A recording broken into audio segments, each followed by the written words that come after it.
Have you ever met someone whose presence was calm, humble, and almost invisible, yet somehow left the deepest impression? Why do the most powerful people often appear to be the most silent, the most unassuming? Welcome back to the channel. Today, we are exploring a timeless paradox: why those with true inner strength choose quiet over attention, service over self-promotion, and humility over display. In a world obsessed with likes, spotlights, and applause, their stillness carries a rare and radiant power. Let's begin with a simple observation. Water that flows deep, lakes no nice. The ocean does not announce itself. It simply is. The most profound lives are lived in silence. True strength doesn't need to prove itself. It radiates in how one carries themselves, in how one listens, in what one doesn't say. So why is it that the wisest people are often the least visible? Because they no longer need validation. When you are empty inside, you crave to be seen. You need applause to feel alive. You measure yourself by external recognition. But when you've touched your own truth, when your heart beats in harmony with deeper principles, that hunger dissolves. You don't need the world to reflect your worth.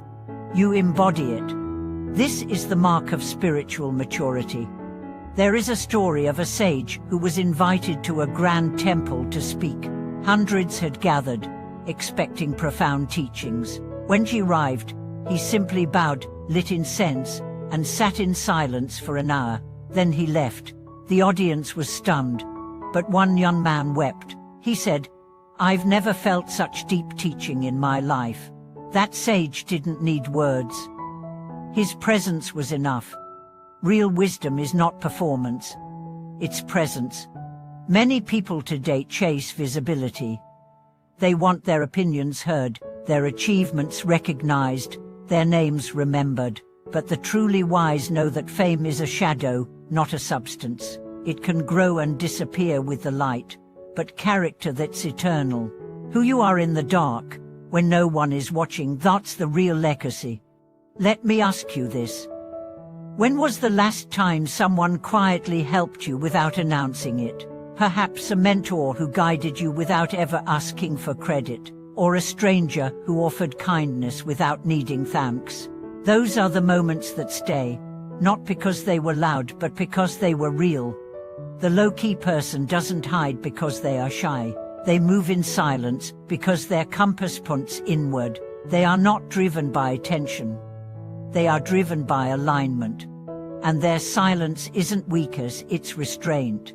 They choose not to react when insulted, not to defend when misunderstood, not to argue when provoked, because they see that every word wasted in conflict is energy stolen from peace. This kind of strength is not taught in schools. It's forged in stillness. It comes from watching the mind, from knowing your triggers, from choosing love over pride again and again. There's a passage from the Tao Te Ching that reads, "The wise one does not shy, therefore he is bright. He does not speak of himself, therefore he is distinguished. He does not assert himself, therefore he is successful." This is not passivity. This is power refined. In every era, the greatest leaders, sages, healers, and change makers were rarely the loudest. They were the ones who listened more than they spoke, who served more than they sought, who walked away from noise to find clarity. Why? Because the more you know, the less you need to say. The more you understand, the less you need to convince. The more you love, the less you need to control. And here's the truth.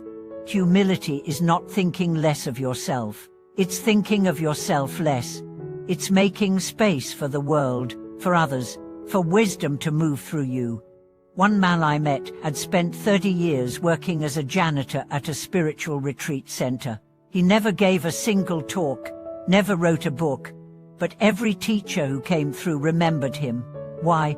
Because he greeted every person with genuine kindness. He cleaned not just with his hands, but with his heart. His silence held the room like incense.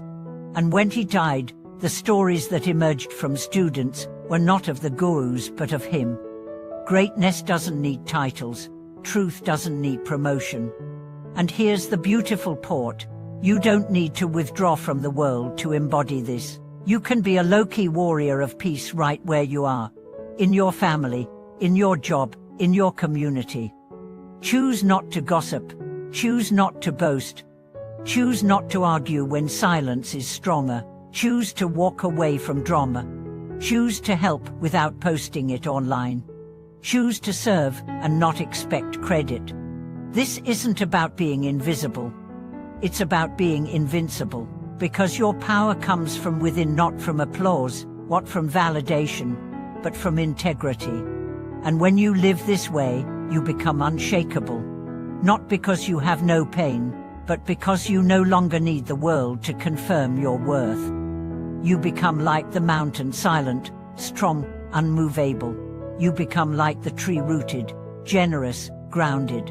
You become like the river, flowing, gentle, unstoppable. So ask yourself today, do I need to be seen, or do I need to be whole? Am I chasing recognition or cultivating peace? Am I reacting from insecurity or responding from depth? Because every moment offers you a choice to shine for show or to glow in truth.